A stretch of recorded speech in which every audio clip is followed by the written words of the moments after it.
আরে মজনু ভাই নাকি? ভাই কেমন আছেন? আসসালামু আলাইকুম। ভালো আছেন? আপনার সামনে বহুদিনের সাধনা ভাই, এই যে আপনি ডেট দেন আমাদেরকে। ভাই সময় হয় না তো ভাই। আপনি এই যে আমাদেরকে ডেটটা দেন, বুঝছেন, আমরাও আসার সময় পাই না। আপনি যে ডেটে দেন এই ডেটে আমরা তো সময় হয় না। আর আসলে আমাদের বাড়ি ঘর তো ভাই অনেক দূরে, বুঝছেন, আসতে খুব একটু আমাদের সমস্যা হয়। এই যে আজকে আপনি কইছেন ভাই আমি 5টার পরে সময় পাবো, এই যে আমার মনে হয় কালকে আমরা সকালবেলা বাড়িছি, আজকে আসি ঢাকার উত্তরে ছিলাম এক বন্ধুর বাসায়, ওখান থেকে আবার সন্ধ্যাবেলায় অনা গেছি, আপনার আসি ঢাকা পেলাম।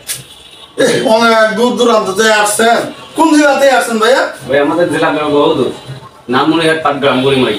মা গো মা, অনেক দূরান্ত থেকে আসছেন। একটা বর্ডার এলাকা, ঠিক আছে। এখন আপনার ভাই টিকটকে তো আপনি মনে করেন যে থামাই দিতেছেন, মূলত আপনার টিকটক করে ভাই আমাদের এলাকার মধ্যে আপনার আমি হলো আমার বন্ধু বান্ধবের সাথে অনেক তর্ক হয়।